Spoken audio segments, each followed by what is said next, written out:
इस कदर बेमिसाल फतूहात और अजीम अलशान कारनामों के बावजूद सादगी और ज़ाहिद तकू का ये आलम था कि फर्श खाक पर ही लेटते, किसी पत्थर को अपना तकिया बना लेते, पैबंद लगे हुए कपड़े पहनते, अक्सर किसी सालन के बगैर सिर्फ जैतून के तेल के साथ ही खुश्क रोटी खा लेते। जिंदगी हर कस्म के करोफर नमोदो नुमाइश और ठाट बाट से खाली, मगर जलाल ऐसा कि कोई शहंशाह भी उस किताब न ला सकता था। इबादत इलाही में अपनी मिसाल अब थे। खश्तन अलावा का हमेशा गलबा रहता और मिजाज पर अक्सर रिक्कत तारी रहती थी। बैत अल-मक़दस के इंतहाई यादगार और तारीखी मौके पर जब मदीना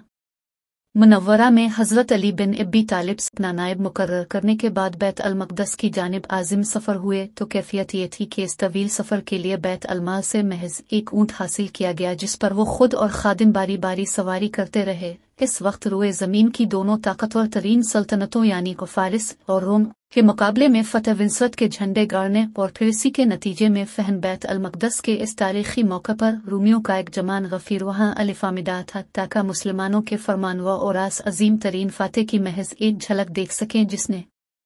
बैक वक्त सुरुखसर का गुरूर हमेशा के लिए खाकाफ में मिला दिया था, जिसके हाथों उनकी शान व शौकत का सूरज हमेशा के लिए गुरूब हो गया था, जिसकी क़ियादत में मुट्ठी भर कलिमा गो सहरा नशी आंधी और तूफान की मानिंद हर तरफ छा गए थे। तब इन सब ने अपनी खुली आंखों से ये अजीब और गरीब और नाकाबिले यकीन मंजर देखा कि ये अजीम अलशान फातेह विक्शो रिक्शा अजीम इस्लामी सल्तनत का वाली व फरमानवा तवील सफ़र तय करने के बाद अब बैत अल-मक़दस में दाखिल होते वक्त उसकी कैफियत यह है,